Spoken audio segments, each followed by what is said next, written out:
বলছি যে আপনি তো বন এবং ভূমির কর্মাধ্যক্ষ বর্ধমান জেলা পরিষদ। তো অভিযোগটা হচ্ছে যে জামালপুরের দিকে জোরবাদে কাঁঠালতলা এলাকায় 18 থেকে 20টা নৌকা নামে বাড়ি লুট চলছে। এক নাম্বার 2 হচ্ছে দ্বিতীয় দফার যে ছবিগুলো সেগুলো জোরবাদে কাঠের সেতুর সঙ্গে সম্পর্কিত, কিন্তু যেখানে জনগণ যাওয়ার কথা সেখানে ডাম্পার লাগানোর জন্য কাঠের সেতু তৈরি হচ্ছে। এই অভিযোগটা ইতিমধ্যে এসছে আপনার কাছে এবং যেটা এডিএম এলাকার কাছে এসছে। বিঙ্গে কর্মাধ্যক্ষ ভূমি বন দপ্তরে জেলা পরিষদে কী বলবেন আপনি? না, আমি একটা জিনিসই শুধু বলবো, আমি বন ও ভূমি কর্মাধ্যক্ষ হিসাবে আমাদের একটা করে নিশ্চিতভাবে স্থায়ী সমিতির মিটিং হয়। স্থায়ী সমিতির মিটিংয়েতে ডিএলআরও সাহেব আসবার টাইম পান না, উনি খুব ব্যস্ত মানুষ হয়তো। তো ডেপুটি যারা ডিএলআরও তারা আসেন, কথা হয়। আমার একটাই পরিষ্কার পরিচ্ছন্ন সবসময় বক্তব্য থাকে, সেটা হচ্ছে গভর্নমেন্টের যে দিশা আছে সেই দিশাটা হচ্ছে পরিষ্কার পরিচ্ছন্নভাবে কাজ করা, অনৈতিক কোনো কাজে যাতে কাউকে না সাহায্য করা হয় সেটা দেখা। তো পূর্ব বর্ধমান জেলা জুড়ে সেটা জামালপুরই হোক, খণ্ডঘোষী হোক, গোলসিটি হোক, যে ক্ষেত্রেই হোক, আমার একটাই বক্তব্য থাকবে। আমি বারবার প্রশাসনকেও বলেছি, সেটা পুলিশ প্রশাসন, ল্যান্ড ডিপার্টমেন্ট সকলকে বলেছি যে গভর্নমেন্টের যে বক্তব্য, গভর্নমেন্টের যে দিশা সেটাকে সামনে রেখে কাজ করতে।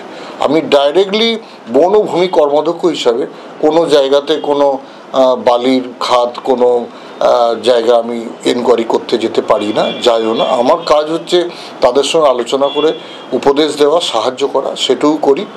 যদি কোথাও কোনো প্রবলেম হয় আমার নজরে আসে, আমি সঙ্গে সঙ্গে সেটা এডিএমএলআর অর্থাৎ ডিএলআরও যিনি, তাকে সঙ্গে সঙ্গে ফরওয়ার্ড করে দিই। এক্ষেত্রেও সেটা করেছি। যদি এখানে কোনো রকম এই ধরনের কাজ হয় যেটা নাগরিকদের বিরুদ্ধে, যেটা সরকারের বিরুদ্ধে, যেটা সমাজ ও পরিবেশের বিরুদ্ধে, আমি আশা করব প্রশাসন সক্রিয়ভাবে তার জন্য ব্যবস্থা নেবে। আপনি কি এডিএমএলআরকে বলেছেন বা ডিস্ট্রিক্ট ম্যাজিস্ট্রেটকে বলেছেন? তার পরিপ্রেক্ষিতে আমি এডিএমএলআরকে বলেছি যে এই ব্যাপারটি হচ্ছে, আমার কাছে অভিযোগ এসেছে দেখুন।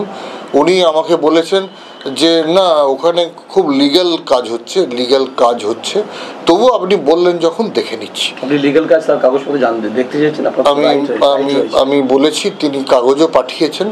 আমি কাগজটার সঙ্গে সঙ্গে আমাদের যারা ঊর্ধ্বতন আছেন তাদেরকে পাঠিয়েছি। আপনার কি মনে হয় যে কাঁঠালতলা জোরবাদের যে বালিখাত, একটা জিনিস বালিখাতের ক্ষেত্রে আমি একটা জিনিস বলতে পারি, বালিখাতগুলির ক্ষেত্রে যে সমস্যাটা হচ্ছে, স্বচ্ছতার নিশ্চিতভাবে কিছু কিছু জায়গায় অভাব আছে, কিন্তু বর্তমান সরকার স্বচ্ছতা আনার বিভিন্ন রকম চেষ্টা করছে।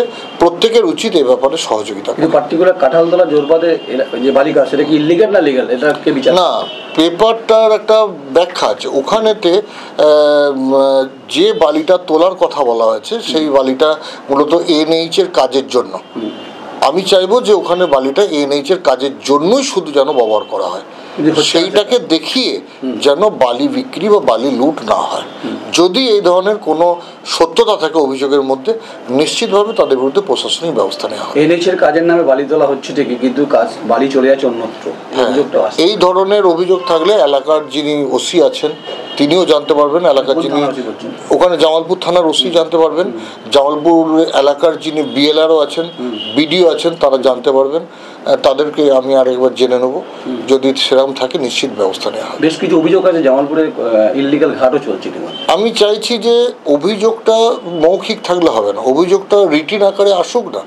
আমাদের ডিপার্টমেন্ট তো খোলা আছে, আমাদের সভাধিপতিও বলেছেন, আমরাও বলছি, বারংবার প্রশাসন থেকে বলা হচ্ছে একটা লিখিত অভিযোগ আসুক, সঙ্গে সঙ্গে স্পেসিফিক অভিযোগটা স্পেসিফিক চাই, যে এই গাড়িটি বিক্রির জন্য গেল, এটা তো হয়, ছবি সমেত দেওয়া যেতেই পারে। এটা একটু নাগরিকরা হেল্প করুক না, আমি অন্তত তাদের জন্য সহযোগিতার হাত বাড়িয়ে দেবো। কারণ বেশ কিছু অভিযোগ নবান্নে পাঠিয়েছে, যেটা আমাদের কাছে আমার কাছে যদি নবান্নের দিক থেকে ফরওয়ার্ড তো করবে না, আমাদের যে লাইন আছে তারা নিশ্চয়ই তাদের ডিপার্টমেন্টের মাধ্যমে এটা ইনকোয়ারি করবে। যদি আমার কাছে আসে, আমি পরিষ্কার একটা জিনিস বলছি, দেখবেন গত কয়েক বছর যেভাবে হয়েছে তার থেকে এখন অনেকটা ভালো। বালির পরিবেশ, রাস্তাঘাটের উপর অত্যাচার অনেক কমেছে। তার মানে গভর্নমেন্ট চেষ্টা করছে এই জিনিসটাকে কন্ট্রোল করার। সম্পূর্ণভাবে আমি ইললিগাল কাজকর্মের বিরুদ্ধে। যদি কোনো রকমভাবে আমার কাছে খবর আসে, আমি যথাস্থানে রিপোর্ট পাঠিয়ে দেবো। মানে পার্টিকুলার এই ঘাটটা নিয়ে অভিযোগটা আপনি বলছেন যে ঘটনা, এই ঘাটটা নিয়ে অভিযোগ আছে, অভিযোগ এসছে, কিন্তু অভিযোগটা ধরুন শুধু হোয়াটসঅ্যাপের মাধ্যমে বা কেউ ফোনে বলে দিল, তাতে কিন্তু প্রশাসনিকভাবে স্টেপ নেওয়া মুশকিল। আর আমাদের এই ধরনের কোনো ইয়ে নেই, মানে সেট আপ নেই যে আমরা গিয়ে একদম খাদে গিয়ে আমি ধরবো, এটা আমাদের এখতিয়ারের মধ্যে পড়ে না। প্রাণনাশের থেকে বড় কথা হচ্ছে সবসময় যে নিজেদের সেট আপটাকেও ওইভাবে ব্যবহার করা যায় না। আমরা বড়জোর একটা লাইনে পাঠাতে পারি, বলতে পারি যে একটু দেখে নেন, বাকিটা লোকাল অ্যাডমিনিস্ট্রেশনের উপর কিছু দায়িত্ব পড়ে।